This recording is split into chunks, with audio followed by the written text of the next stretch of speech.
প্রতিদিন সূর্য ওঠে তোমায় দেখবে বলে, হে আমার আগুন তুমি আবার উঠো চলে এসছি আমরা আবার জ্বলে উঠতে। চলে এসছো তোমরা প্রত্যেকে ক্লাস 12। আজকে আমাদের এটা রেকর্ডেড ক্লাস। তোমাদেরকে আমি যে সিরিজটা করছিলাম, অর্থাৎ যে চ্যাপ্টারগুলো বাকি ছিল সেই চ্যাপ্টারগুলো কমপ্লিট করছি। তো আজকে প্লেনের সেকেন্ড পার্ট, প্লেনের ফার্স্ট পার্টে আমি তোমাদের এক্সারসাইজ 5-এর অতি সংক্ষিপ্ত এবং কনসেপ্ট আলোচনা করেছিলাম। তোমরা যদি না দেখে থাকো ক্লাসটা দেখে নিও অবশ্যই। আজকে আমরা এক্সারসাইজ 5-এর সংক্ষিপ্ত উত্তরধর্মীর প্রত্যেকটি অঙ্ক এই ক্লাসে করে ফেলবো। প্রত্যেকে যারা আগের ক্লাসটি দেখোনি তারা দেখে নিও, আর যারা আগের ক্লাসটা দেখেছো তারা অবশ্যই একটা কমেন্ট সেখানে করে এসো। আর আজকের ক্লাসটা অবশ্যই কেমন লাগবে সেটা কিন্তু কমেন্ট করে জানিও। আর আমাদের চ্যানেলে নতুন এসে থাকলে অবশ্যই চ্যানেলটিকে সাবস্ক্রাইব করে নিও, সাথে সাথে বেল আইকন প্রেস করে নিও যাতে তোমাদের সমস্ত আপডেটগুলো যেতে থাকে।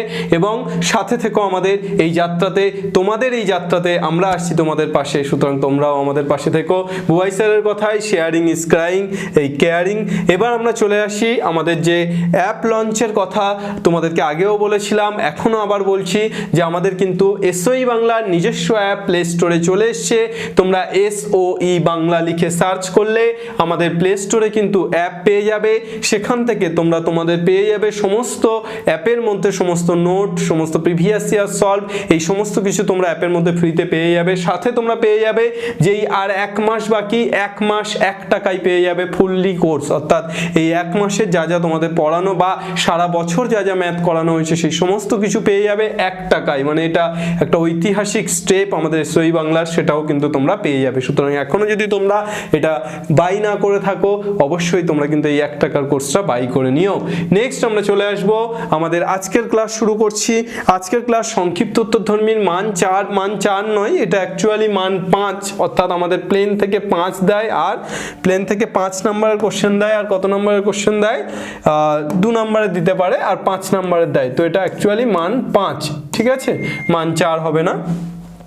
তো চলে এসো, আমরা একদম প্রথম অঙ্কটা কি দিয়েছে দেখে নিই।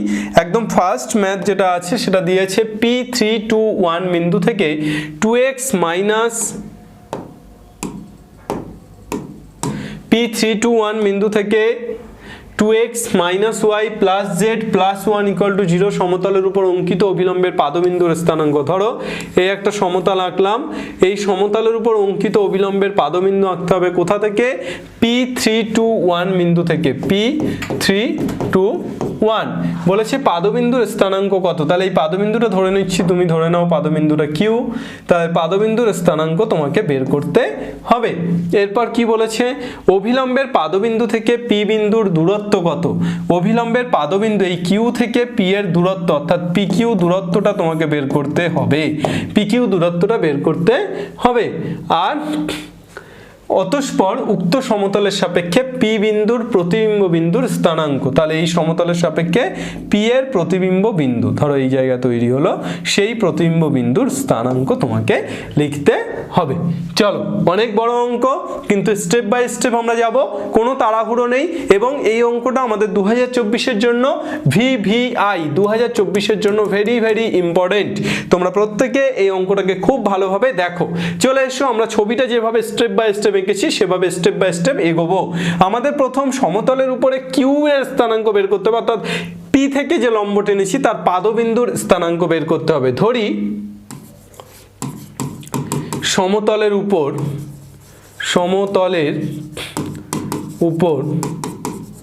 পাদবিন্দুর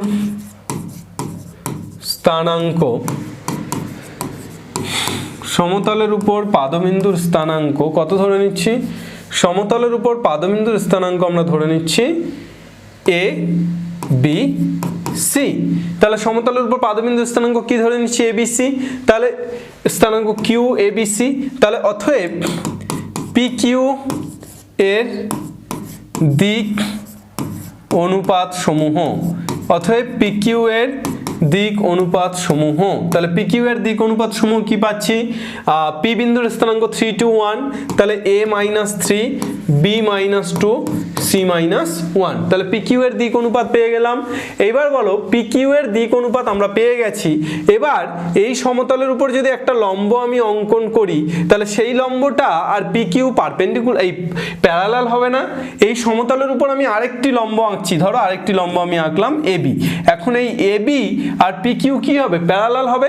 এখন তোমরা চলে এসো সমতলটির সমীকরণ কত দেওয়া আছে। সমতলটির সমীকরণ কত দেওয়া আছে দেখো।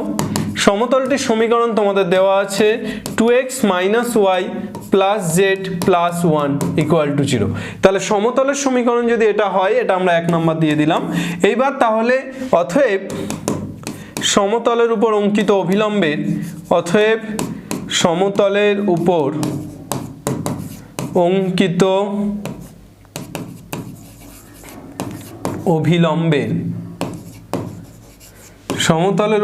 অঙ্কিত অভিলম্বের দিক অনুপাত সমূহ। আমি তোমাদেরকে বলেছিলাম যে ax + by + c + d cz + d এটা যদি একটা সমতল হয় তাহলে তার উপর অঙ্কিত অভিলম্বের দিক অনুপাত সমূহ কি হয়? 2, -1, 1। তাহলে সমতলের উপর অঙ্কিত অভিলম্বের দিক অনুপাত সমূহ কত? 2, -1, 1। এবার আমাকে বলো এটা সমতলের উপর অঙ্কিত অভিলম্ব, আবার এইটা পিকিউর দিক অনুপাত, তাহলে পিকিউটাও তো অভিলম্ব। তাহলে পিকিউ আর এই যে অঙ্কিত অভিলম্বের দিক অনুপাত এটা তো পরস্পর সমান্তরাল। অর্থাৎ আমি ধরে নিচ্ছি যে অঙ্কিত বিলম্বটা সেটা এবি, তাহলে এবি আর পিকিউ পরস্পর সমান্তরাল। তাহলে আমি লিখতে পারি অতএব আমরা লিখতে পারি যে এবি আর পিকিউ যদি সমান্তরাল হয় তাহলে a - 3/2 = b - 2/-1 = c - 1/1 equal to কি লিখতে পারি? ইকুয়াল টু লিখতে পারি নিচেরটা ইনটু উপরেরটা। ভালো করে বোঝো, 2 × a - 3। এখানে কিন্তু আমাদের একটা ব্যাপার আছে। এই অঙ্কটাতে সবচেয়ে লজিক্যাল জায়গা এই জায়গাটা মনে রাখতে হবে তোমাদেরকে। দেখো আমরা কি করলাম, আমরা এটা করলাম সেটা হচ্ছে যে নিচেরটা ইনটু উপরেরটা প্লাস নিচেরটা ইনটু উপরেরটা প্লাস নিচেরটা ইনটু উপরেরটা করে উপরে লিখলাম, আর জাস্ট নিচে কি লিখলাম? 2² + -1² + 1²। তাহলে আমরা কি পেয়ে যাচ্ছি? আমরা পেয়ে যাচ্ছি a - 3/2 = b - 2/-1 = c - 1/1 = এখানে কত পাচ্ছি? 2a - b + c -6 মাইনাসে মাইনাসে +2 -1, তাহলে -6 + 2 মানে -4 -1 মানে পাচ্ছি -5 বাই 2² 4 -1² 1 4 আর আগে 5 আর আগে 6। তাহলে আমরা কত পেয়ে যাচ্ছি দেখো তো? আমরা পেয়ে যাচ্ছি অ্যাকচুয়ালি একটা পেজ অ্যাড করে যদি আমরা a - 3/2 b - 2/-1 c - 1/a - 2/3 = a - 3/2 sorry প্রথমটাই ভুল, a - 3/2 = b - 2/-1 b - 2/-1 = c - 1/1 c -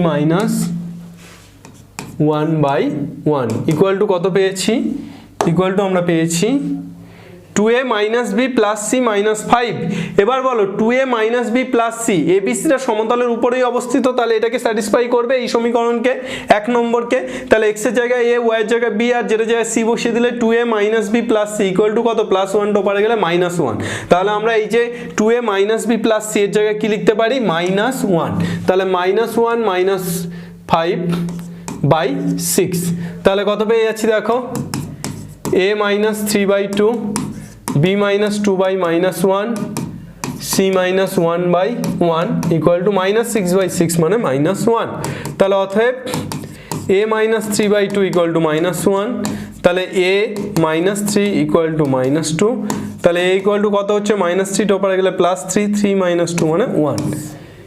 b - 2/-1 = -1, তাহলে b minus two equal to মাইনাসে মাইনাসে প্লাস ওয়ান, তাহলে বি ইকুয়াল টু কত পাচ্ছি 3, আর c minus one by one equal to minus one, তাহলে c equal to কত পাচ্ছি মাইনাস ওয়ান, এখানে কত পাচ্ছি মাইনাস ওয়ানটা ওপরে গেলে প্লাস ওয়ান, তাহলে সি পাচ্ছি 0। তাহলে অতএব কিউ বিন্দুর স্থানাঙ্ক কিন্তু আমরা পেয়ে গেলাম। দেখো তাহলে অতএব কিউ বিন্দুর স্থানাঙ্ক কত পেয়ে গেলাম, কিউ বিন্দুর স্থানাঙ্ক 1, 3, 0। কিউ এর স্থানাঙ্ক পেয়ে গেলাম, কিউ এর স্থানাঙ্ক কত পেলাম 1, 3, 0। তাহলে আমরা মোটামুটি কিউ এর স্থানাঙ্ক যখন পেয়ে গেছি তখন আমরা কি বের করতে পারবো, এবার আমরা কিন্তু পি কিউর দূরত্ব বের করতে পারবো। কিউটা কত পেলাম 1, 3, 0। তাহলে পি কিউর দূরত্ব বের করতে পারবে না, পারবে না। পি কিউর দূরত্ব কি হবে x2 - x1 তার হোল স্কয়ার, তাহলে অতএব পি কিউ ইকুয়াল টু কত হবে x2 - x1। পি এর স্থানাঙ্ক কত পেয়েছি 3, 2, 1। পি এর স্থানাঙ্ক কত পেয়েছি, পি এর স্থানাঙ্ক হচ্ছে 3, 2, 1। তাহলে কত হবে 3 - 1 তার হোল স্কয়ার প্লাস 3 - 2 তার হোল স্কয়ার প্লাস 1 - 0 তার হোল স্কয়ার। তাহলে পি কিউ পেলাম। এইবার পি কিউ বের করার পর আমরা যেটা করব সেটা হচ্ছে যে পি কিউ পেয়ে গেলাম, এবার আমাদের কিউ বের করতে হবে আর এর স্থানাঙ্ক। আরটা কি প্রতিবিম্ব, তাহলে আরটা তুমি xyz ধরে নাও, তাহলে xyz ধরে নিলে আর এর স্থানাঙ্ক xyz ধরে নিলে মধ্যবিন্দু কে, মধ্যবিন্দু কিউ, মধ্যবিন্দু কে, মধ্যবিন্দু কিউ। তাহলে আমি পি আর আর এর মধ্যবর্তী বিন্দু যদি বের করতে চাই তাহলে 3 + x/2, 2 + y/2, 1 + z/2, আর এইটা ইকুয়াল টু তাহলে আমি কি লিখে দেব, এইটা ইকুয়াল টু আমি লিখে দেব 1, 3, 0। এটা ইকুয়াল টু কি লিখে দেব 1, 3, 0 हो जाएगा হিরো। xyz এর মান তুলনা করলে আলাদা আলাদা করে हो जाएगा। ঠিক আছে, নেক্সট চলো আমরা পরের কোশ্চেনটাতে চলে আসি। তাহলে আমাদের প্রথম কোশ্চেনটা সলভ হলো। প্রথম কোশ্চেনটা অ্যাকচুয়ালি তোমাদের একটু লেন্দি কোশ্চেন ছিল, কিছু করার নেই, একটু বড় কোশ্চেন ছিল এবং ইম্পর্টেন্ট কোশ্চেন ছিল, আমি তাই ধরে ধরে তোমাদের করালাম। আচ্ছা, এই সমস্ত অ্যান্সারের যে পিপিটিগুলো সেগুলো কিন্তু তোমরা এখন থেকে আর ওই ফার্স্ট কমেন্টে পাবে না, তোমরা অ্যাপে পাবে। অ্যাপে আমি আপলোড করে দেব, আমাদের টেকনিশিয়ান টিম আপলোড করে দেবে। তোমরা অ্যাপে কিন্তু ফ্রি পিপিটির জায়গায় এগুলো পেয়ে যাবে, এই ক্লাসের পিপিটিগুলো। ঠিক আছে, সুতরাং আর তোমরা কমেন্টে পাবে না। প্রমাণ করো যে এত এত এত বিন্দু তিনটি দ্বারা গঠিত ত্রিভুজের পরিকেন্দ্র এত। তাহলে একটা তিনটে বিন্দু দ্বারা গঠিত একটা ত্রিভুজ ধরো আমি আঁকলাম। এখন এই ত্রিভুজের পরিকেন্দ্র, ত্রিভুজের পরিকেন্দ্র মানে ত্রিভুজের বাইরে যে কেন্দ্রটা হবে সেই কেন্দ্রের যে বাইরে যে কেন্দ্রটা হবে তার কেন্দ্রটা কত বলছে, তার কেন্দ্রটা বলছে -1/2, 2, 0। এখন এই যে বিন্দু তিনটি দ্বারা গঠিত ত্রিভুজ, ধরো এ বিন্দু ধরি, এ বিন্দুর স্থানাঙ্ক, এ বিন্দুর স্থানাঙ্ক, বিন্দু তিনটি দ্বারা গঠিত যে ত্রিভুজটা সেটা কত বলেছে, এ বিন্দুর স্থানাঙ্ক কত বলেছে 1, 2, 1। বি বিন্দুর স্থানাঙ্ক ধরে নাও -2, 2, -1, আর সি বিন্দুর স্থানাঙ্ক ধরে নাও 1, 1, 0। তাহলে এ বি সি বিন্দুর স্থানাঙ্ক আমরা ধরে নিয়েছি। এখন বিষয়টা যেটা দাঁড়াচ্ছে সেটা হচ্ছে যে আমরা এই ত্রিভুজটা যদি একটা সমকোণী ত্রিভুজ প্রমাণ করতে পারি তাহলে তার অতিভুজের মধ্যবিন্দুটাই কিন্তু তার কেন্দ্র হবে। তাহলে আমরা চেষ্টা করব সমকোণী ত্রিভুজ প্রমাণ করার, তাহলে তার পরিবৃত্ত যেটা হবে তার অতিভুজের মধ্যবিন্দুটাই হবে পরিকেন্দ্র। বোঝা গেল? মানে ত্রিভুজটা যদি সমকোণী হয় তাহলে অতিভুজের মধ্যবিন্দুই কিন্তু পরিবৃত্তের কেন্দ্র হয়। তাহলে আমরা এই এবিসি এর ক্ষেত্রে কি বের করব, এবি বের করব, বিসি বের করব আর এসি বের করব। তাহলে এবি বের করো, এবি দূরত্ব কত √, এবি দূরত্বটা বের করো √, -2 - 1 তার হোল স্কয়ার প্লাস 2 - 2 তার হোল স্কয়ার প্লাস -1 - 1 তার হোল স্কয়ার। বিসি বের করো, কত হবে √1 - প্লাস 2 তার হোল স্কয়ার প্লাস 1 - 2 তার হোল স্কয়ার প্লাস 0 - প্লাস 1 তার হোল স্কয়ার। আর এসি বের করো, এসি ইকুয়াল টু কত পাচ্ছ, এটা এটা, তাহলে 1 - 1 তার হোল স্কয়ার প্লাস 1 - 2 তার হোল স্কয়ার প্লাস 0 - 1 তার whole square. AB BC AC পেয়ে গেলে, তাহলে এবি বিসি এসি পেয়ে গেলে কি পেয়ে গেলে, নামকরণ করে দিলে। এবার যেটা তোমার অতিভুজ হবে, ধরো এসি অতিভুজ হলো। এখন এসি যদি এবি স্কোয়ার, আমরা কি করব, এরপর যে কোনো দুটোর স্কোয়ার ইকুয়াল টু তৃতীয়টার স্কোয়ার, মানে ধরো আমি সাপোজ ধরছি AB square plus BC square equal to AC square পেলে। এখন তাহলে এসিটা কি হলো, অতিভুজ। তাহলে এ বিন্দুটা এটা, সি বিন্দুটা এটা, তাহলে এদের মধ্যবিন্দুটাই হচ্ছে, এদের মধ্যবিন্দু কি করে বের করবে, এটা প্লাস এটা বাই 2, এইভাবে বের করবে। অ্যাকচুয়ালি এটা হবে না, আমাদের হবে, আমি বলে দিচ্ছি, এইটা বিসিটা অতিভুজ হবে, মানে তোমরা অ্যাকচুয়ালি পাবে, এটা আমি একটু ব্যাক ক্যালকুলেশন করলাম, তোমরা ভাববে স্যার কিভাবে বললো, মুখস্থ করেছে নাকি। AB square plus AC square equal to BC square, তা একরকম বলতে পারো, তার কারণ করিয়ে এক প্রকার মুখস্থই হয়ে গেছে। তো এখন বিষয়টা হচ্ছে বিসি স্কোয়ার, দেখো এইটা পাবে। আমি কেন বিসি তোমাদের অতিভুজ বলছি, আমি তোমাদের লজিকটা যেটা দেখাচ্ছি, -2 + 1/2, তাহলে -2 + 1 মানে -1/2, মাইনাস হাফ, 2 + 1/2 না, 2 + 1/2, তাহলে 3/2 হচ্ছে না, 2 হচ্ছে না। তাহলে মনে হচ্ছে এবি হবে, এবি হলে তাহলে দেখো 1 - 2/2 মাইনাস হাফ, 2 + 2 4/2, 2 1 - 1, হ্যাঁ এবি। তাহলে এবি ইকুয়াল টু, এটা এবি হবে, অতিভুজটা কি হবে, অতিভুজটা এবি হবে। তাহলে AB square equal to BC square plus AC square, ঠিক আছে, এইটা পাবে। এবং তারপর তোমরা দুধ কা দুধ পানি কা পানি করে দেবে। নেক্সট, এরপর চলে আসি তাহলে 3 দাগের প্রবলেম। এটা একদম সহজ, আমাদের সমতলে তেমন কিছু কনসেপ্টই নেই বলা যায়। 3 দাগের প্রবলেমটাতে চলে আসি, চলো। 3 দাগের প্রবলেমটা কি দেওয়া আছে, 3 1 1 1 - 2 3 বিন্দুগামী যে সমতলগুলি এক্স ওয়াই জেড অক্ষের সমান্তরাল, তার সমীকরণ নির্ণয় করো। তাহলে একটা সমতল, সেটা দুটো বিন্দুগামী তোমাকে বলে দিয়েছে। কি কি বিন্দুগামী বলে দিয়েছে, তোমাকে বলেছে 3 1 1 বিন্দুগামী এবং 1 - 2 3 বিন্দুগামী। তাহলে চলে এসো, আমরা প্রথমে এক্স অক্ষের সমান্তরাল সমতলের সমীকরণ, এক্স অক্ষের সমান্তরাল সমতলের, এক্স অক্ষের সমান্তরাল এবং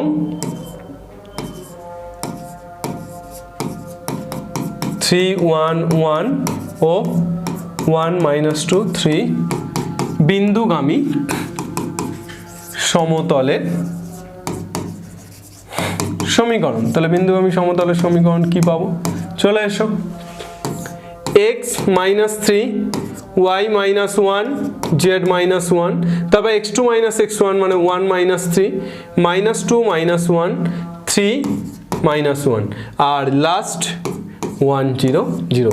এক্স অক্ষের সমান্তরাল, তাহলে এক্স অক্ষের সমান্তরাল মানে লাস্ট রোটা কি হলো 1 0 0। সেম ভাবে যখন ওয়াই অক্ষের সমান্তরাল হবে, ওয়াই অক্ষের সমান্তরাল যখন হবে, তখন এই উপরের দুটো রো সেম, তার কারণ আমাদের বিন্দু তো সেম, তাহলে উপরের দুটো রো সেম, শুধু লাস্ট রোটা হবে 0 1 0 ইকুয়াল টু 0। উপরের দুটো রো সেম। আর জেড অক্ষের সমান্তরাল হলে কি হবে, জেড অক্ষের সমান্তরাল হলে এখানেও সেম, এখানেও সেম। আর জেড অক্ষের সমান্তরাল হলে তখন 0 0 1, ফার্স্ট দুটোরও সেম, ফার্স্ট দুটোরও সেম, থার্ডটা হচ্ছে 0 0 1, ঠিক হ্যাঁ, ওকে। নেক্সট, এরপর চলে এসে তাহলে আমরা পরবর্তী প্রবলেমটাতে চলে যাই।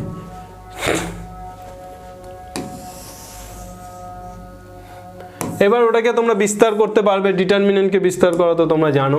মূল বিন্দু থেকে যে সমতলের উপর অঙ্কিত লম্বের পাদবিন্দু এত, তার সমীকরণ নির্ণয় করো। মূল বিন্দু থেকে একটা লম্ব টানছি, মূল বিন্দু মানে কি 0 0 0, এখন 0 0 0 থেকে একটা লম্ব টানছি, একটা সমতলের উপরে টানছি, সমতলের উপরে অঙ্কিত লম্বের, তাহলে মূল বিন্দুটা ধরে নিচ্ছি ও 0 0 0, এটা ধরে নিচ্ছি পি। এখন এর স্থানাঙ্ক কত বলেছে, অঙ্কিত লম্বের পাদবিন্দু 2 3 - 1। আমাকে বলেছে সমতলটির সমীকরণ কত। একটা সমতলের সমীকরণের সূত্র কি, a × x - x1 এক বিন্দুগামী, c × z - z1 = 0। এটাই তো একটা সমতলের সমীকরণ এক বিন্দুগামী সমতল। এখন সেখানে এবিসিটা কি, এবিসিটা সমতলের উপর অঙ্কিত অভিলম্বের দিক অনুপাত, তাহলে এখানে অঙ্কিত অভিলম্বটা কে, ওপি, তাহলে ওপির দিক অনুপাত পেয়ে গেলেই তো আমি সমীকরণটা পেয়ে যাবো, তার কারণ সমতলটা 2 3 - 1 বিন্দুগামী, একটা বিন্দু তো দেওয়াই আছে তোমার। তাহলে এখন আমরা যেটা করব সেটা হচ্ছে ওপি এর দিক অনুপাত সমূহ বের করব। তাহলে ওপি এর দিক অনুপাত সমূহ কি কি দেওয়া আছে, ওপি এর দিক অনুপাত সমূহ তোমার দেওয়া আছে 0 - 2 বা 2 - 0 তুমি লিখতে পারো, 2 - 0, 3 - 0, -1, -1 - 0, তাহলে 2 3 - 1ই পাচ্ছি। তাহলে ওপি এর দিক অনুপাত সমূহ পেয়ে গেলাম। তাহলে অতএব সমতলটির সমীকরণ কি হবে, সমতলটি তো একদম এক লাইনের অঙ্ক, সমতলটি তো তোমার 2 3 - 1 বিন্দুগামী, সে বিষয়ে তো কোনো ডাউট নেই, মানে সমতলের উপরে একটা বিন্দু তো 2 3 - 1, তাহলে সমতলটির সমীকরণ কি হবে, 2 × x - 2 plus 3 × y - 3 plus -1 × z -1 equal to কত, 0। চলো হিরো জলদি সে চলো নেক্সট। এরপর আমরা চলে আসি পরবর্তী প্রবলেমে।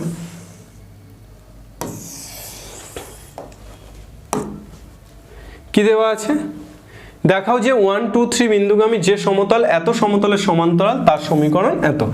এটা আরো সহজ অঙ্ক, মানে একেবারেই এক বলেই ছবি, দেখবে তুমি কেমন হবে ছবি।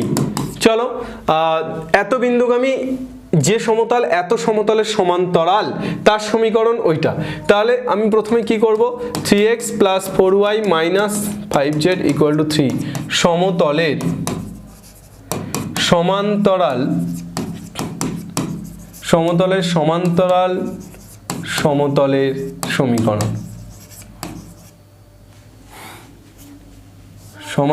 সমতলের সমীকরণ কি হবে, 3x + 4y - 5z = 3 সমতলের সমীকরণ কি হবে, একই হবে, 3x + 4y - 5z = k, 3x + 4y - 5z = কি হবে, k হবে। ওকে, তাহলে সমতলের সমীকরণ পেয়ে গেলাম। এবার জাস্ট কি হয়, সমান্তরাল হলে কনস্ট্যান্ট টার্মটা চেঞ্জ হয়।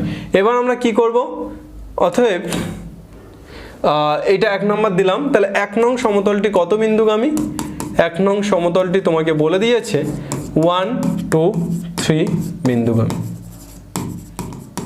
তাহলে 1 নং সমতলটি 1 2 3 বিন্দুগামী হলে কি হবে, 3 × 1 + 4 × 2 - 5 × 3 ইকুয়াল টু কত, কে। তাহলে আমরা কি পেয়ে যাচ্ছি, 3 4 2 8, 8 আর 9 10 11, 3 5 15, 11 থেকে 15 বাদ দিচ্ছি, তাহলে -4 = k, -4 = কি পাচ্ছি, k। তাহলে অতএব 1 implies আমরা 3x + 4y - 5z = কি পেয়ে যাচ্ছি, -4 প্রুফড। চলো বোঝা গেল, ইয়েস অর নো, বোঝা গেল হ্যাঁ ইয়া না। চলো নেক্সট।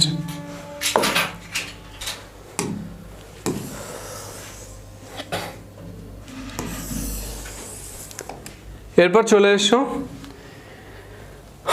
1 1 2 এবং 2 4 3 বিন্দুগামী যে সমতল এত সমতলের উপর লম্ব তার কার্তেশীয় সমীকরণ বের করো এবং কার্তেশীয় সমীকরণটিকে ভেক্টর সমীকরণে রূপান্তরিত করো। কার্তেশীয় সমীকরণটিকে কি সমীকরণে রূপান্তরিত করতে বলেছে, ভেক্টর সমীকরণে রূপান্তরিত করতে বলেছে। তাহলে এত এবং এত বিন্দুগামী যে সমতল এত সমতলের উপর লম্ব, তাহলে 1 1 2 বিন্দুগামী সমতল, তাই তো। তাহলে আমি ধরে নিতে পারি, ধরি সমতলটির সমীকরণ, ধরি 1 1 2 বিন্দুগামী সমতলটির 1 1 2 বিন্দুগামী সমতলটির সমীকরণ।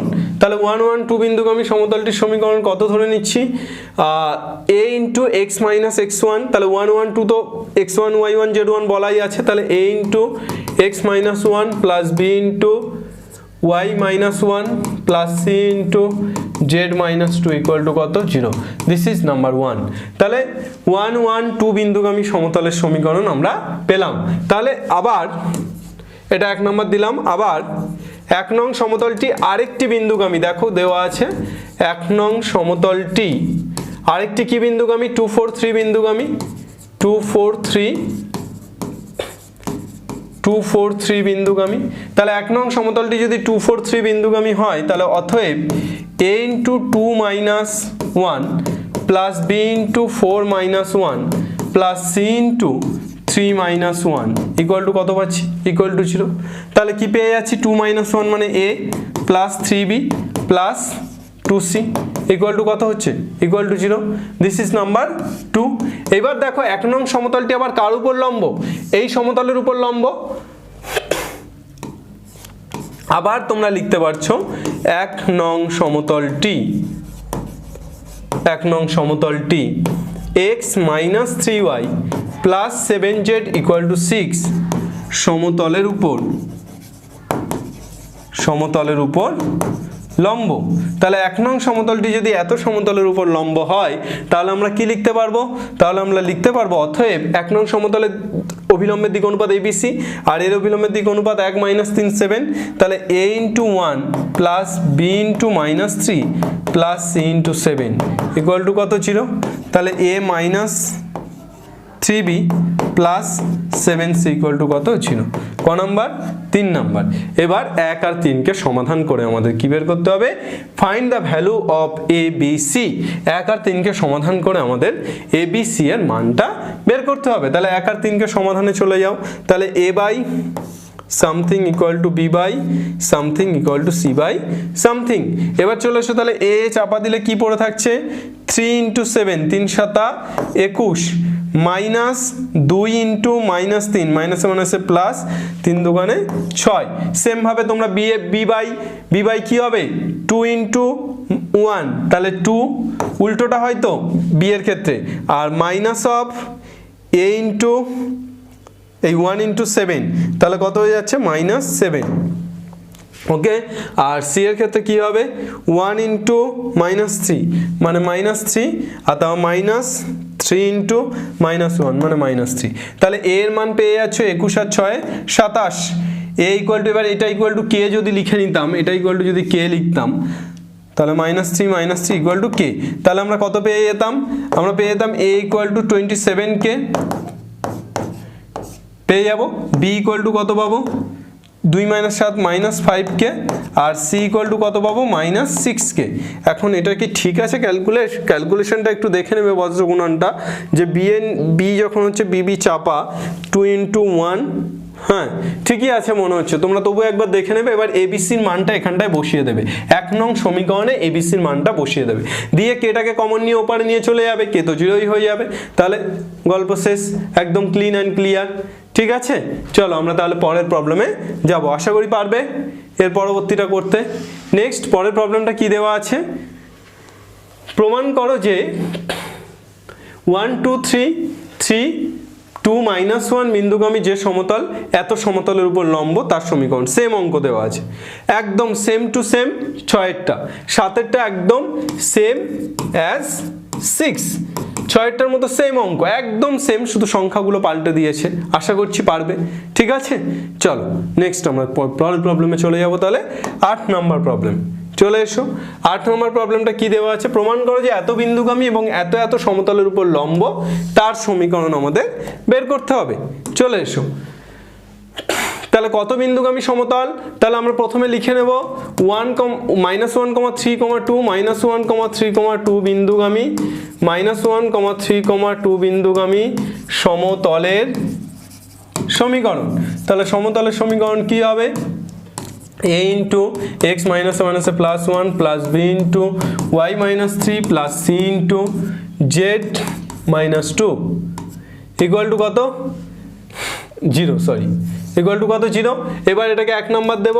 এইবার এই সমতলটি কার কার উপর লম্ব, এর উপর লম্ব আর এর উপর লম্ব, তাহলে এইটার উপর x plus 2y plus 2z equal to 5 এর উপর লম্ব, 3x plus 3y plus 2z equal to 8 এর উপর লম্ব। তাহলে কি হয়ে যাবে? তাহলে আমরা 1 নং সমতলটি x plus 2y plus 2z plus 5 এর equal plus 2z equal to 5 এর উপর লম্ব। তাহলে অথবা আমরা লিখতে পারবো a into 1 plus 2b plus 2c equal to কত পাবো? 0। এটা 2 নাম্বার। আর এটার উপর লম্ব হলে কি হবে? 3a, এটা কি হলো? a ইন্টু 1, তো তাহলে a plus 2b plus 2c, আর এটা কই হবে? 3a plus 3b plus 2c equal to 0। চলো, ক্লিন অ্যান্ড ক্লিয়ার। নেক্সট, আশা করি পারবে। এরপর এটা কি করবে? 2 আর 3 কে বজ্র গুণন করবে, এবিসির মান বের করবে, কে দিয়ে পাবে এখানে বসিয়ে দেবে। এটাও একেবারে ওই 6-7 এর মতোই কনসেপ্ট, সেম কনসেপ্ট। এরপর চলে এসো 9টা কি বলছে?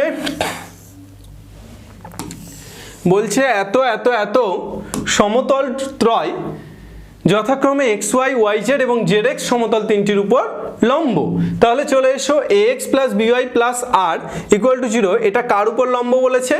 xy সমতলের উপর লম্ব। xy প্রথমটা কার উপর? যথাক্রমে যেহেতু, তাহলে প্রথমটা xy, দ্বিতীয়টা yz আর তৃতীয়টা zx সমতলের উপর লম্ব। তাহলে ax plus by plus r equal to 0 সমতলের উপর অঙ্কিত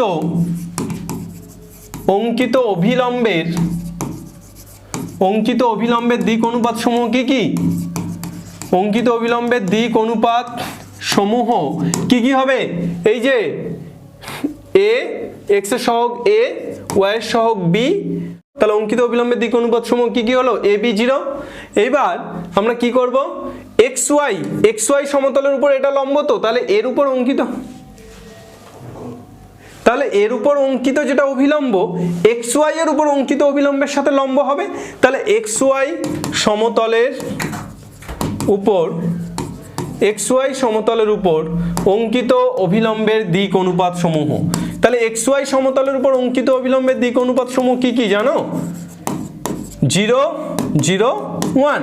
তাহলে অতএব a ইন্টু 0, এদের গুণফলটা কি হচ্ছে? a into 0 plus b into 0 plus 0 into 1 equal to কত পাচ্ছি? 0।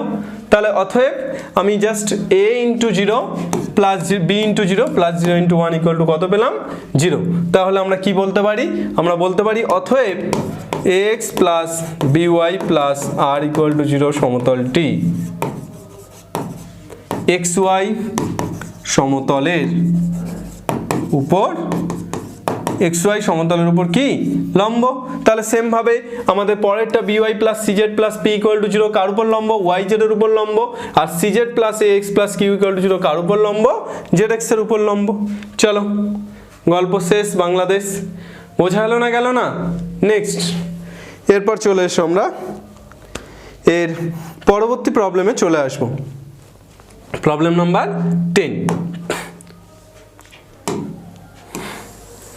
মূল বিন্দুগামী কোন সমতল এত বিন্দুগামী হলে প্রমাণ করো যে 2/x plus 2/y plus 2/z equal to কত?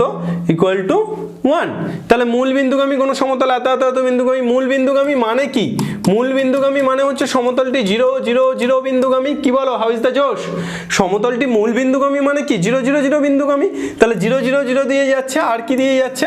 2 - x 2 2 2 2 - y 2। কমেন্টে লিখে জানাবে তোমাদের ক্লাসটা কেমন লাগছে। 2 2 2 - z।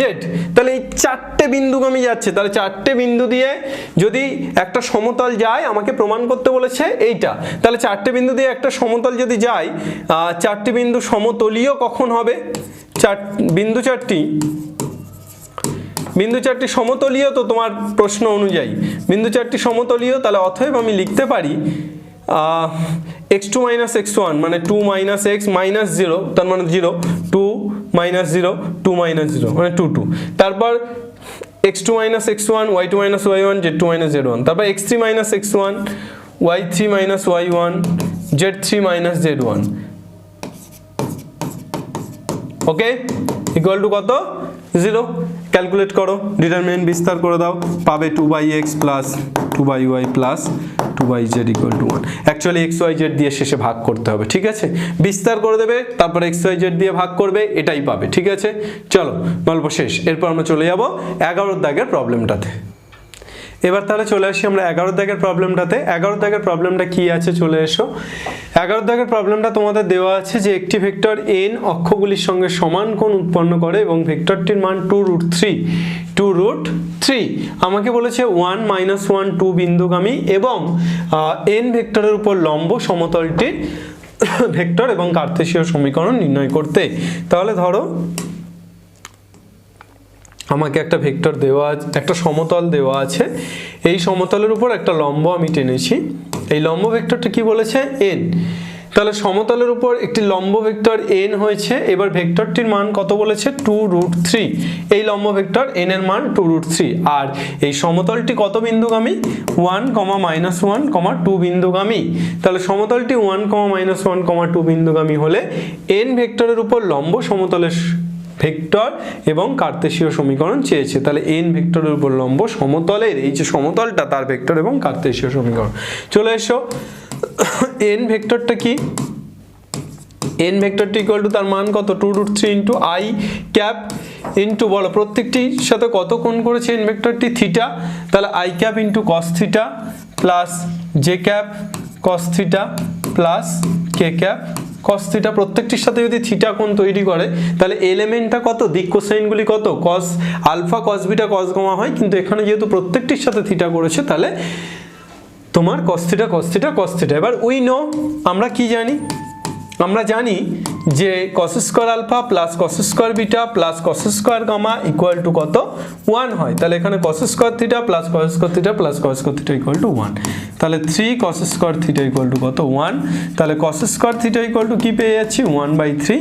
তাহলে cos থিটা ইকুয়াল টু কত পাচ্ছি, প্লাস মাইনাস 1/√3। তাহলে cos থিটার মান কত পেলাম, প্লাস মাইনাস 1/√3। তাহলে n ভেক্টরটা কত হয়ে গেল, 2√3 ইন্টু প্লাস মাইনাস 1/√3 প্রত্যেকের আগে, তাহলে plus minus 1/√3 i cap plus minus 1/√3 J cap plus minus 1/√3 K cap. তাহলে প্লাস মাইনাস 1/√3 কমন নিয়ে নিলে √3 কেটে গেলে কত হয়ে যাচ্ছে, plus minus 2 into i cap plus j cap plus k cap. তাহলে এটা n ভেক্টর। এবার এই যে n vector plus minus 2 into i cap plus j cap plus k cap পেলাম, অ্যাকচুয়ালি আমরা প্লাসটাকে নেব, অর্থাৎ অভিলম্ব ভেক্টর আমরা পজিটিভটাকে নেব। তাহলে 2 into i cap plus j cap plus k cap. তাহলে 2 into i cap plus j cap plus k cap, পজিটিভটাকে নিলাম n ভেক্টর। তাহলে অতএব আমাদের সমতলটির সমীকরণ কি হবে, সমতলটির সমীকরণ কি হবে, আর minus a dot n equal to কত, 0। তাহলে আর মাইনাস এ কত, এ ভেক্টরটা কত, I cap minus J cap plus 2 K cap dot n equal to কত, 0। তাহলে আমরা কত পেয়ে যাচ্ছি, আর মাইনাস, এবার এন ভেক্টরটা তুমি মান বসিয়ে দিতেই পারো। এন ভেক্টরটা কত পেয়েছো, এন ভেক্টরটা তুমি পেয়েছো, এন ভেক্টরটা কত পেয়েছো, 2 ইন্টু i ক্যাপ মানে 2i cap plus 2j cap plus 2k cap equal to 0। তাহলে আমরা এখান থেকে r dot 2i plus 2j plus 2k minus এটা ডট এটা, তাহলে কত পেয়ে যাচ্ছি, ক্যালকুলেট করলে ডট প্রোডাক্ট করলে 4 হবে ইকুয়াল টু 0। এবার আর 4টা ওপারে চলে যাচ্ছে। এবার যদি কার্তেশীয় বলে এটা ভেক্টর হলো, কার্তেশীয় বললে r এর জায়গায় শুধু xi প্লাস yj প্লাস zকে বসিয়ে দেবে, শেষ, গল্প শেষ। একদম সহজ একটা পাতি অঙ্ক। নেক্সট প্রবলেমে চলে এসো। মনে করো আলফা বিটা গামা বিন্দুগামী কোনো সমতল তিনটি অক্ষকে এল এম এন বিন্দুতে ছেদ করেছে। তাহলে তিনটি অক্ষ কি কি, এক্স ওয়াই আর জেড। এই তিনটি অক্ষকে কত বিন্দুতে ছেদ করেছে, এল এম আর এন বিন্দুতে ছেদ করেছে। ও মূল বিন্দু থেকে, তাহলে ও মূল বিন্দু থেকে আমাকে কি বলেছে, সমতলটির উপর ওপি লম্ব। তাহলে সমতলের উপর একটা বিন্দু ধরো, সমতলের উপর একটা বিন্দু ধরো পি আছে। এখন ও মূল বিন্দু থেকে সমতলের উপর যে ওপি সেটা কি লম্ব। ধরো ও বিন্দুটা এখানে আছে, সমতলটা এইটা, বোর্ডটা, এখানে পি বিন্দুটা আছে। এখন এখান থেকে পি বিন্দুটা তাহলে লম্ব হলো, ঠিক আছে। চলে এসো, তাহলে আমরা কি পেয়ে গেলাম, ওপিটা লম্ব এই সমতলের উপর। আমাদের কি বলেছে, প্রমাণ করো যে এলএমএন ত্রিভুজের ক্ষেত্রফল r⁵/2 আলফা বিটা গামা, যেখানে ওপিটা হয়ে যাচ্ছে আর। তো প্রথমে চলে এসো যে ওপি এর দিক অনুপাত সমূহ কি কি বলতো। ও তো 0 0 0, তাহলে ওপি এর দিক অনুপাত সমূহ কি কি। ওপি এর দিক অনুপাত সমূহ, তাহলে ওপি এর দিক অনুপাত সমূহ কি কি, আলফা -0, বিটা -0, গামা -0, মানে আলফা বিটা গামা। ওপি এর দিক অনুপাত সমূহ কি কি, আলফা বিটা গামা। এইবার তাহলে অতএব সমতলটির সমীকরণ কি পেয়ে যাব, সমতলটি তো পি বিন্দুগামী, তাহলে সমতলটির সমীকরণ কি পেয়ে যাব, সমতলটির সমীকরণ পেয়ে যাচ্ছি alpha into x minus alpha plus beta into y minus beta plus gamma into z minus gamma equal to 0। তাহলে এখান থেকে কত পেয়ে যাচ্ছি, x alpha plus y beta plus z gamma, আর মাইনাস আলফা স্কোয়ার ওপারে গেলে plus alpha square, minus beta স্কোয়ারটা হয়ে যাচ্ছে plus beta square, minus gamma স্কোয়ারটা হয়ে যাচ্ছে প্লাস গামা স্কোয়ার। ওকে, এবার তোমরা আমাকে বলো তো যে ওপির দূরত্বটা কত। ওপির দূরত্বটা যদি আমরা বের করতে চাই তাহলে সেটা কি হবে, আলফা -0 তার হোল স্কোয়ার মানে alpha square plus beta square plus gamma square. আর ওপি দূরত্বটা আমার কত বলে দিয়েছে, আর। তাহলে আর ইকুয়াল টু কত পেয়ে যাচ্ছি, আর ইকুয়াল টু পেয়ে যাচ্ছে alpha square plus beta square plus gamma square. এর কি আছে, রুট আছে, তাহলে রুটটা এপারে চলে আসলে r square equal to alpha square plus beta square plus gamma square. তাহলে এখানে আর স্কোয়ার বসিয়ে দিতে পারি, তাহলে এটা কত হয়ে যাচ্ছে, অতএব এটা হয়ে যাচ্ছে x alpha plus y beta plus z gamma equal to r square. তাহলে এখান থেকে পেয়ে যাচ্ছি x by r square by alpha plus y by r square by beta plus z by r square by gamma equal to কত পাচ্ছি, 1। তাহলে আলফার মান কত পাচ্ছি, অর্থাৎ এল বিন্দুর স্থানাঙ্ক কত পাচ্ছি, r square by alpha 0, 0, M এর স্থানাঙ্ক 0, r square by beta 0, r N এর স্থানাঙ্ক 0, 0, আর স্কোয়ার বাই গামা। তাহলে এল এম এন বিন্দুর স্থানাঙ্ক কত পেলাম, r square by alpha 0, 0, r square by 0, r square by beta 0 এবং 0, 0, আর স্কোয়ার বাই গামা। তাহলে আমরা কি পেয়ে যাচ্ছি, আমরা একটা এক্সট্রা পেজ নিয়ে নিই। তাহলে আমরা চতুস্তলক ও এল এম এন এর ক্ষেত্রফল কি পাচ্ছি, এই ও এল এম এন, চতুস্তলক ও এল এম এন এর আয়তন বের করছি। চলো, চতুস্তলক ও এল এম এন এর আয়তন ইকুয়াল টু যেটা হয় 1/3 ইন্টু ওপি ইন্টু ত্রিভুজ এল এম এন এর ক্ষেত্রফল।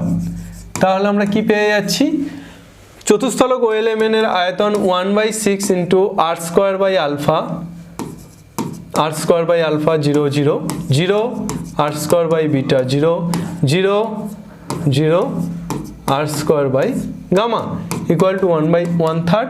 ওপিটা কত, আর ইন্টু ত্রিভুজ এল এম এন এর ক্ষেত্রফল।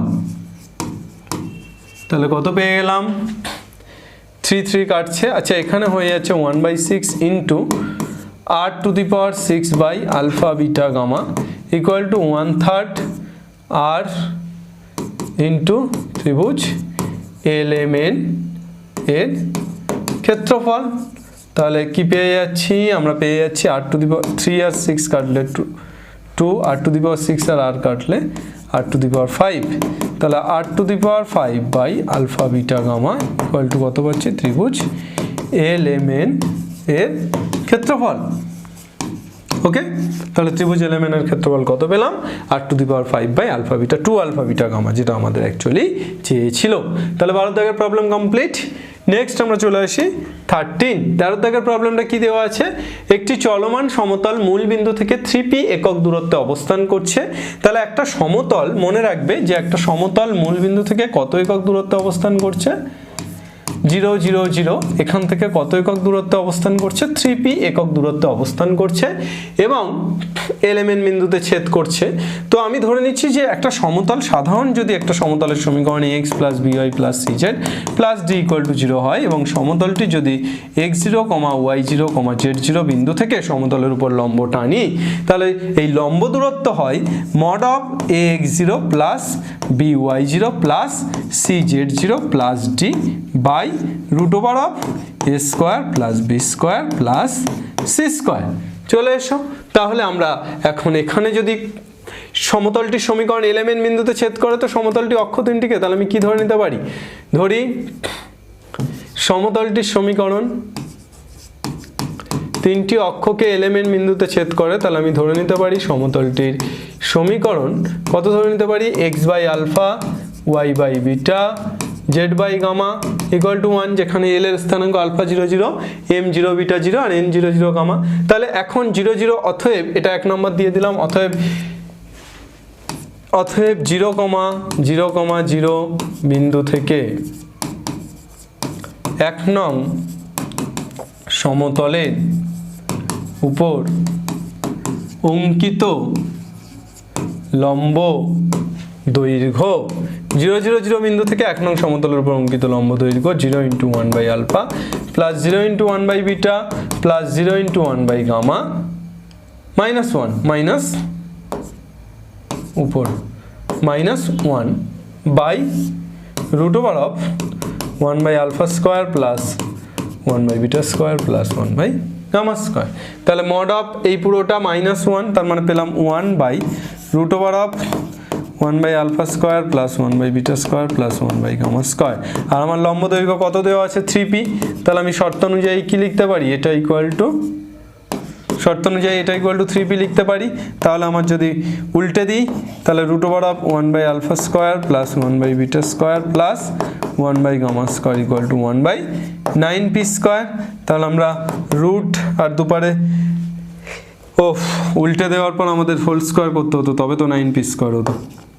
ওকে, তাহলে এবার দুপারে হোল স্কয়ার করে দিলে কত হয়ে যাচ্ছে, রুট উঠে যাচ্ছে। তাহলে 1/α square plus 1/β square plus 1/gamma square equal to 1/9p square. তাহলে কত পেয়ে যাচ্ছি, α⁻² প্লাস β⁻, এগুলো উপরে উঠলে -2, γ⁻2 9টা এপারে চলে আসছে equal to p⁻²। Okay, clear, clean and clear. এবার α β গামার সঞ্চার পথ কত লিখবো, x y z, α β গামার জায়গায় কত বসে যাবে, x y z, অর্থাৎ আমি পেয়ে যাব 9 ইন্টু, এ বাবা এ কি হচ্ছে,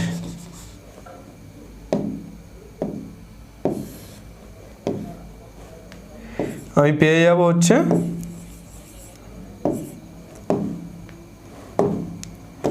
9 ইন্টু, কি ব্যাপার,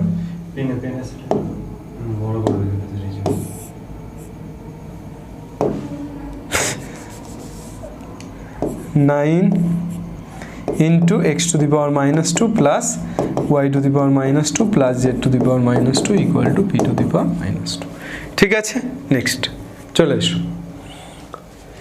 পরের অঙ্ক কি আছে, FGH বিন্দুগামী একটি চলমান সমতল অক্ষ তিনটিকে যথাক্রমে এলিমেন্ট বিন্দুতে ছেদ করে, এলিমেন্ট বিন্দু দিয়ে অঙ্কিত XYZ অক্ষের সমান্তরাল সমতলগুলি P বিন্দুতে ছেদ করে, P বিন্দুর সঞ্চারপথ এটা। চলে এসো, ধরি সমতলটির সমীকরণ, সমতলটির সমীকরণ কত, x/α y/β। এবার এটা যদি FGH বিন্দুগামী হয় তাহলে 1 নং সমতলটি FGH বিন্দুগামী, 1 নং সমতলটি যেখানে আমাদের P বিন্দুর সঞ্চারপথ, P বিন্দু ধরি, P বিন্দুর স্থানাঙ্ক α β গামা, তাহলে অতএব সমতলটির সমীকরণ এটা লিখতে পারো, ধরি P বিন্দুর স্থানাঙ্ক, ধরি P বিন্দুর স্থানাঙ্ক α β গামা, তাহলে P বিন্দুর স্থানাঙ্ক α β গামা ধরলে অতএব সমতলটির সমীকরণ হচ্ছে এটা। তাহলে 1 নং সমতলটির, 1 নং সমতলটি কত বিন্দুগামী, 1 নং সমতলটি এক নং সমতলটি এফ কমা জি কমা এইচ বিন্দুগামী। তাহলে অতএব আমি লিখতে পারি অতএব f by alpha plus g by beta plus h by gamma equal to 1। তাহলে অতএব আলফা বিটা কমা গামা বিন্দুর সঞ্চার পথ একদম এক লাইনে আমাদের পি বিন্দুর সঞ্চার পথ চেয়েছে, তাহলে পি বিন্দু মানে তো আলফা বিটা গামা, তাহলে আলফা বিটা গামার সঞ্চার পথ f by x g by y h by z equal to 1। শেষ। চলো নেক্সট, এরপর আমরা চলে আসি x by a plus y by b plus z by c equal to 1 সমতলের উপর পি একটি চলমান বিন্দু। ওপি সরলরেখার উপর লম্বভাবে অঙ্কিত সমতল অক্ষ তিনটিকে এলএমএন বিন্দুতে ছেদ করে। এলএমএন বিন্দু থেকে এক্স ওয়াই ওয়াই জেড ও জেড এক্স সমতলের সমান্তরাল সমতলগুলি কিউ বিন্দুতে পরস্পরকে ছেদ করে। তবে কিউ দেখাও যে কিউ বিন্দুর সঞ্চার পথ হয় x to the power -2 plus y to the power -2 plus z to the power -2 equal to 1 by ax plus 1 by bx plus 1 by plus 1 by cz। চলে এসো সমতলটির সমীকরণ কত দেওয়া আছে। সমতলটির সমীকরণ দেওয়া আছে x by a plus y by b plus z by c equal to 1, এটা এক নাম্বার। এবার p বিন্দু ধরি, p বিন্দুর স্থানাঙ্ক কত ধরছি, পি বিন্দুর স্থানাঙ্ক x1 y1 z1 এটা ধরে নিচ্ছি। তাহলে অতএব ও বিন্দু থেকে পি এর উপর লম্ব টেনেছি, তাহলে ওপি এর দিক অনুপাত সমূহ কি পেয়ে যাব, ওপি এর দিক অনুপাত সমূহ। তাহলে ওপি এর দিক অনুপাত সমূহ কি পেয়ে যাব, x1 -0 y1 -0 z1 -0, তার মানে actually that is x1 y1 z1। এটা কি পেলাম, ওপি এর দিক অনুপাত সমূহ। আবার ধরি কিউ বিন্দুর স্থানাঙ্ক আলফা বিটা গামা। ভালো করে বোঝো, কিউ বিন্দুর স্থানাঙ্ক এটা কিন্তু একটু চাপের অঙ্ক আছে। কিউ বিন্দুর স্থানাঙ্ক আলফা বিটা গামা। তাহলে কিউ বিন্দুর স্থানাঙ্ক যদি আলফা বিটা গামা হয়, তাহলে অতএব সমতলটির সমীকরণ আমি কিউ বিন্দুর স্থানাঙ্কটা দিয়ে সমতলটির সমীকরণ কি বলতে পারি, সমতলটির সমীকরণ বলতে পারি x by alpha plus y by beta plus z by gamma equal to 1। কিউটা যদি সমতলের উপর একটা বিন্দু হয় আলফা বিটা গামা, তাহলে এলএমএন বিন্দুতে ছেদ করলে এলএমএন বিন্দু এলটা কত হবে, আলফা 0 0 এমটা 0 বিটা 0 এবং এনটা 0 0 গামা। তাহলে কিউ এর সমতলটির সমীকরণ কি পেলাম, x by alpha plus y by beta plus z by gamma equal to 1। ঠিক আছে, এবার আমার ওপি এর দিক অনুপাত x1 y1 z1, ওপিটা এই সমতলের উপর কি লম্ব, তো তাহলে ওপিটা যদি এই সমতলের উপর লম্ব হয় আর এই সমতলের সমীকরণ এটা, তাহলে সমতলের উপর লম্ব কে 1 by alpha 1 by beta 1 by gamma. তাহলে আমি লিখতে পারি শর্তানুযায়ী কি লিখতে পারি, শর্তানুযায়ী আমি লিখতে পারি x1 by 1 by alpha equal to y1 by 1 by beta equal to z1 by 1 by gamma equal to কি ধরে নিচ্ছি কে। তাহলে এখান থেকে আমরা কি পেয়ে যাচ্ছি, x1 equal to k by alpha, y1 equal to k by beta আর z1 ইকুয়াল টু কত, কে বাই গামা। এবার এই 1 নম্বর 2 নম্বর 1 নম্বর আর 2 নম্বর দুটো সমীকরণে কিন্তু x1 y1 z1 দ্বারা স্যাটিসফাইড, তার কারণ দুটোরই তো উপরে p x1 y1 z1 অবস্থিত। তাহলে 1 নং ও 2 নং সমতল দুটি, 1 নং ও 2 নং সমতল দুটি x1 y1 z1 দ্বারা 1 নং ও 2 নং সমতল দুটি x1 y1 ও z1 দ্বারা স্যাটিসফাইড অর্থাৎ সিদ্ধ হয়। পি বিন্দুটা যেহেতু উপরে অবস্থিত, তাহলে অতএব x1 by a plus y1 by b plus z1 by c equal to কত 1, এটা 3 নাম্বার। আর x1 by alpha plus y1 by beta plus z1 by gamma equal to 1, এটা কত 4 নাম্বার। এবার একবার 3 নম্বরে x1 y1 z1 এর মান বসাবে, একবার 4 নম্বরে x1 y1 z1 এর মান বসাবে, সেখান থেকে k এর মান বের করবে। চলো আমরা একটু করেই ফেলি। 3 নম্বরটা কি ছিল, x1 by a y1 by b z1 by c equal to 1। শেষ অঙ্কটাকে শেষ করি। এবার x1 এর মান কি পেয়েছিলাম, x1 এর মান পেয়েছিলাম k বাই আলফা, y1 কি পেয়েছিলাম k বাই বিটা, k কে বাই বিটা, আর Z1 কে বাই গামা। চলো বসিয়ে দাও, তাহলে এক্স মানের জায়গায় কে বাই আলফা বসালে তাহলে পেয়ে যাচ্ছি k by a alpha plus k by b beta plus k by c gamma equal to 1। তাহলে এখান থেকে 1 by a alpha plus 1 by b beta plus 1 by c gamma equal to 1 by k. এটা হয়ে যাচ্ছে ধরো 5 number. আর আমরা যদি 4 নম্বরে বসাই তাহলে x1 মানে 1 বাই কে বাই আলফা তাহলে কত হয়ে যাচ্ছে k by alpha square plus দেখো 4 নম্বরে বসালে k by alpha square plus k by beta square plus k by gamma square equal to 1। তাহলে এখান থেকে 1 by alpha square plus 1 by beta square plus 1 by gamma square equal to কত পেয়ে যাচ্ছি 1 by k. This is number 6। তাহলে এই দুটোকে তুলনা করে পাই, তাহলে তুলনা করলে আমরা কি পেয়ে যাচ্ছি, তুলনা করে পাই তাহলে পেয়ে যাচ্ছি 1 by a alpha plus 1 by b beta plus 1 by c gamma equal to 1 by alpha square plus 1 by beta square plus 1 by gamma square. তাহলে আলফা বিটা গামা এবং আলফা বিটা গামার জায়গায় তোমরা এক্স ওয়াই জেড বসিয়ে দাও। তাহলে x Y z বসালে 1 by x plus 1 by b y plus 1 by c z equal to alpha to the power -2 মানে x to the power -2 y to the power -2 z to the power -2, যেটা আমরা চেয়েছিলাম সেটা পেলাম। ঠিক আছে কি আবার। আর 15 দাগের অঙ্ক নতুন বইয়ে 16 দাগে একটা অঙ্ক আছে, ওটা দরকার নেই। 15 দাগ পর্যন্ত করা হয়ে গেল। নেক্সট ক্লাসে আমরা 5B কমপ্লিট করে দেবো ওয়ান শটে। আজকের ক্লাসে তাহলে আমরা সংক্ষিপ্ত 1 থেকে 15 শেষ করলাম।